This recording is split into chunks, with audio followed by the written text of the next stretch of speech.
Hello friends, exam द्वार channel में आप सभी का स्वागत है। मैं हाजिर हूँ इस वक्त एक बहुत ही बड़ी अपडेट लेकर, और अपडेट है एसटीईटी से रिलेटेड। एसटीईटी पे जो पीआईएल दायर किया गया था और उसकी सुनवाई कल यानी 3 अगस्त को हुई थी, और 3 अगस्त को ही उसकी सुनवाई के बाद उसे डिस्पोज्ड कर दिया गया था। उसमें सारी सुनवाई पूरी कर ली गई थी, बस उसका ऑर्डर आना बाकी था। और आज है 4 अगस्त, और 4 अगस्त को उस डिस्पोज्ड केस की ऑर्डर जारी कर दिया गया है, यानी आज उसका ऑर्डर आ गया है। और बहुत ही महत्वपूर्ण है ये कि पीआईएल दायर किया गया था। पीआईएल में क्या कुछ बातें कही गई थी वो हमने पहले आपको बता दिया है, लेकिन चूंकि आप कुछ लोग होंगे जो अभी चैनल पे नए होंगे, उनके लिए मैं बता दूं कि पीआईएल जो दायर किया गया था दिलीप कुमार झा के द्वारा, उनके द्वारा उस पीआईएल के ड्राफ्ट में ये कहा गया था कि 80,000 सीट, जो 80,000 स्टूडेंट क्वालिफाई किए हैं एसटीईटी, उनके ज्वाइनिंग के लिए सरकार अपनी जो 37,000 अभी सीटें हैं, 37,440 सीटें हैं, इसमें 33,916 सीटें जो सरकार के पास रिक्ति है, वो साथ ही जो 3 लाख लगभग वैकेंसी है जो प्राइमरी और अपर प्राइमरी स्कूलों में, उन सभी को जोड़ते हुए बहाली करे और सभी की नियुक्ति पक्की करे, ये उनके द्वारा ये मांग किया गया था। साथ ही भविष्य में अभी जब तक 80,000 स्टूडेंट की ज्वाइनिंग नहीं हो जाती तब तक एसटीईटी एग्जाम दोबारा से न लिया जाए। और मेन मुद्दा था उनका, जो दिलीप कुमार झा उनके द्वारा मेन मुद्दा यही कहा गया था कि जो भी 80,000 स्टूडेंट क्वालिफाई कर गए हैं उनकी नियुक्ति पक्की हो। सरकार सीटों को ऐड करते हुए, अभी जो सीटें हैं 37,440 में सीटें ऐड करते हुए नियुक्ति पक्की करे। इस बात को लेकर उनका मेन फोकस यही था, न उनका मेरिट पे फोकस था, न नॉन मेरिट, ये सब कुछ नहीं था उनका, बस मेन फोकस था सीटों को ऐड करते हुए नियुक्ति की ज्वाइनिंग के प्रोसेस आगे बढ़ाया जाए। और इसी को लेकर उन्होंने पीआईएल दायर किया था, और उसी का आज यानी 4 अगस्त को उसका जो कोर्ट का ऑर्डर है वो आया है। आइए देखते हैं क्या है कोर्ट का ऑर्डर, और हम देख लेते हैं। आप देख सकते हैं ये कोर्ट ने क्या ऑर्डर दिया है, ये यहाँ से देख सकते हैं। 3/8/2021 petitioner has prayed for the following relief. क्या है? That's the present public interest litigation is at the interest of petitioner, a residents of this state of Bihar, under the provision of Article 226 and 227 of the Constitution of India 1950।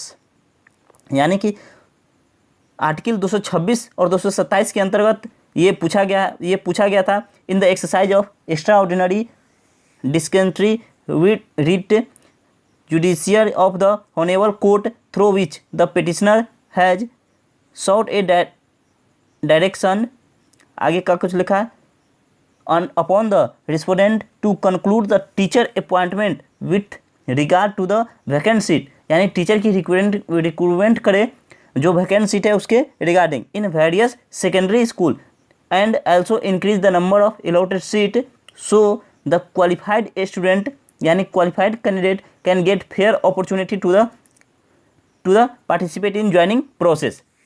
यानी कि जो petitioner है दिलीप कुमार झा, उनके द्वारा ये प्रार्थना किया गया था, ये अपील किया गया था पीआईएल के माध्यम से कि जो भी सरकार के पास सीटें हैं उसमें, चाहे वो सेकेंडरी की सीटें हो या अपर सेकेंडरी के हाई स्कूल की जो भी सीटें हैं सरकार के पास, उसमें सीटों को ऐड करते हुए जो भी अलॉट किया गया है उसको, जो भी सीट अलॉट किया गया ऐसो increase the number of seat, जो भी सीट उनके पास अलॉट किया गया उसमें नंबर ऑफ सीट को इंक्रीज किया जाए, और सभी क्वालिफाइड, जो भी यहाँ आप देख सकते हैं मेन पॉइंट सबसे महत्वपूर्ण है क्या, क्वालिफाइड कैंडिडेट, और जो भी क्वालिफाइड कैंडिडेट है उनको फेयर अपॉर्चुनिटी मिले ज्वाइनिंग प्रोसेस में, और वो पार्टिसिपेट कर पाए ज्वाइनिंग प्रोसेस में, ये उनके द्वारा मेन मुद्दा रखा गया था।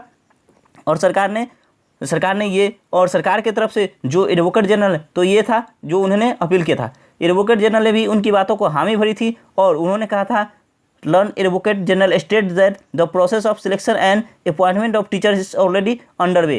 ये जो वकील थे उनके द्वारा कहा गया था कि हम इस बातों में विचार कर रहे हैं, ये ऐसा हमने कल भी बताया था कि उन्होंने कहा था, जो वकील थे उन्होंने भी हामी भरी थी, और हामी भरते हुए उन्हें कहा था कि हाँ, इसको देखते हुए सरकार भी उस पर सीटें बढ़ाने के बारे में सोच रही है। और इसमें भी यही लिखा कि learn advocate general states that उन्होंने कहा कि the process of selection and appointment of teacher is already underway, और अंडरवे मतलब चल रहा है क्या, टीचर की अपॉइंटमेंट और उनकी सिलेक्शन चल रहा है। और इसी को प्रोसेस को देखते हुए जब सरकार के ये वकील ने कह दिया तो इसी को देखते हुए क्या आगे कोर्ट ने ऑर्डर किया कि in the view of the same ये सब देखते हुए we close the present petition, इस पिटीशन को हम क्लोज करते हैं।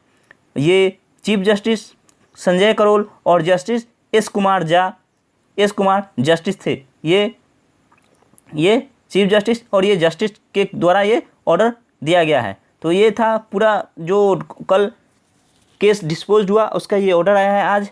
चलिए तो क्या कुछ था इस ऑर्डर में, आपने देखा, हमने भी देखा, और इसमें हालांकि कुछ खास नहीं है, बस वही बात कही गई है कि जो सीट है उसको बढ़ाया जाए और उसमें सभी की ज्वाइनिंग प्रोसेस में सभी की ज्वाइनिंग पार्टिसिपेट करे जो भी स्टूडेंट क्वालिफाई कर गए हैं, यानी कि टोटल 80,000 स्टूडेंट जो क्वालिफाई कर गए हैं उनकी ज्वाइनिंग प्रोसेस में पार्टिसिपेट करे, वो उनको फेयर अपॉर्चुनिटी मिले ज्वाइनिंग प्रोसेस में। तो ये ऑर्डर था और इसी को देखते हैं ये केस को यहाँ डिस्पोज किया गया है। तो ये था मेन ऑर्डर, आपने ऑर्डर देख लिया है। चलिए हम आपसे मिलते हैं फिर नेक्स्ट वीडियो में। अगर आप अभी तक आपने चैनल को सब्सक्राइब नहीं किया है तो चैनल को सब्सक्राइब कर ले, वीडियो को लाइक और शेयर कर दे। तब तक के लिए जय हिंद, जय भारत।